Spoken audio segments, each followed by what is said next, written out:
So some people will argue that the quantum vacuum is the ground of being out of which everything arises, and that's sort of where I got. Right. But in speaking to this collaborator I mentioned, Minas Kafatos, the physicist, who's also, so I'm a Zen Buddhist, and I know academically some Jewish mysticism, and I've had a bit of a shamanic initiation, and so my brain is also in those realms. He happens to be a Kashmiri Shaivist with decades-long meditation practice.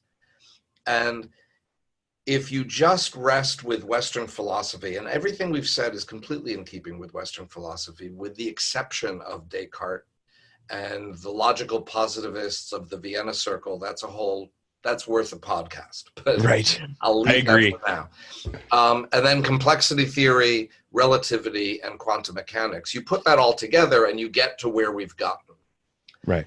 But that leaves out the questions of people's direct experiences, either through meditation practice or through devotional practice or through using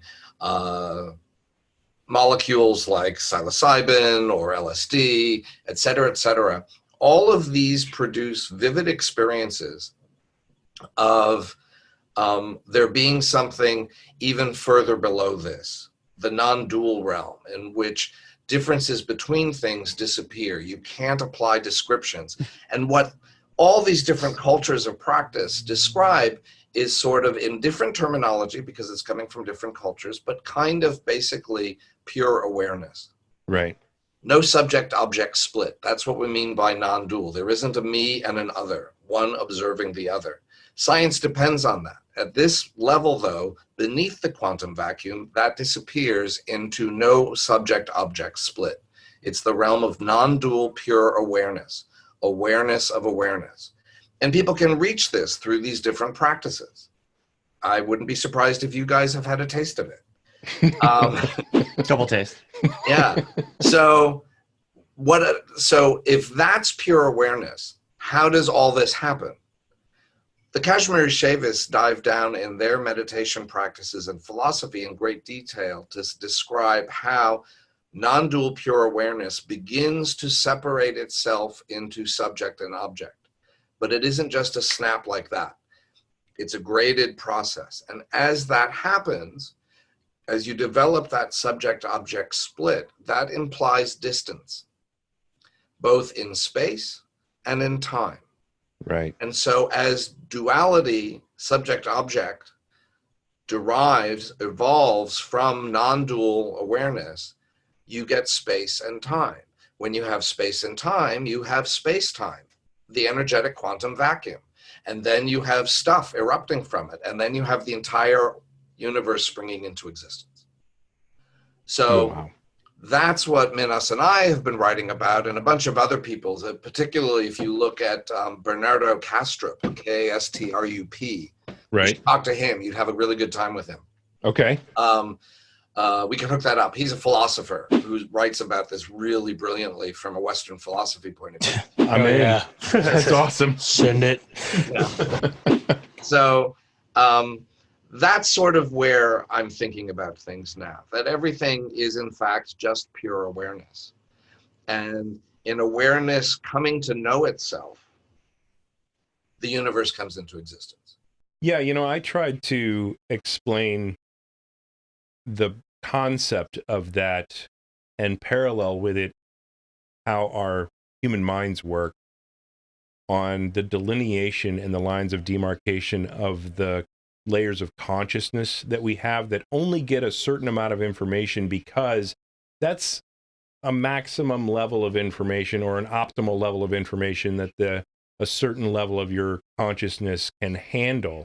But we all know, because of split brain patients who have multiple answers to the same question when they're asked, what do you want to be when you grow up? And the right hand is writing race car driver and the left hand is writing doctor simultaneously, because there are two layers of consciousness in your mind at a minimum. We know probably there are dozens of layers, because you laugh at your own jokes. Well, there has to be a person in there telling the joke, and there has to be a person in there who hasn't heard the joke who's then laughing. You eat the extra piece of cake. Right. The one who doesn't want to look good in a bathing suit. Exactly. And so I kind of equate that as, that's the same model that the universe uses to create a line of demarcation of awareness, where there is a separation between the layers of awareness that can then look at each other and interact with each other, but it's also part of the same one system. Right. And again, two faces of the vase. It is one uniform, non-dual, no divisions, no separations field of awareness. And at the same time, it's all these amazingly different things that are real things in and of themselves that comprise the universe. And people fall into error. That sounds Western dogmatic religion. I won't pick one. Very judgmental. You fall into error when you reify one or the other as being the correct solution. Right. Neither is correct. Right. They both just are. How could you possibly use a binary form of assessment for something as complex as consciousness as in either correct or incorrect? That's asinine. Yeah. But at the same time, so, I had an interesting experience with my mom as she declined. She lost her short-term memory. So she was a little bit like a stoner. She couldn't remember 5 minutes ago. And what were we talking about? And so your mom's memory. Yeah, but and food was really interesting. But she was in this perpetual bliss state. And I asked her, and when I was growing up, she was a pretty neurotic, anxiety-ridden woman. And I said to her, Maud, you even smile when you're sleeping now. How do you stay so happy? And she said, well, I don't really worry about the future anymore, and I can't remember the past, so all I have is the now. And when you live in the now, you're happy. And I'm like, amazing. Wow, I hope for that kind of dementia. But the thing was, imagine a Jewish mother actually being happy. Oh my God. Well, that was my mother. I'm writing a book about it. That's a whole other thing. But meanwhile, we had to have 24-hour home care for her.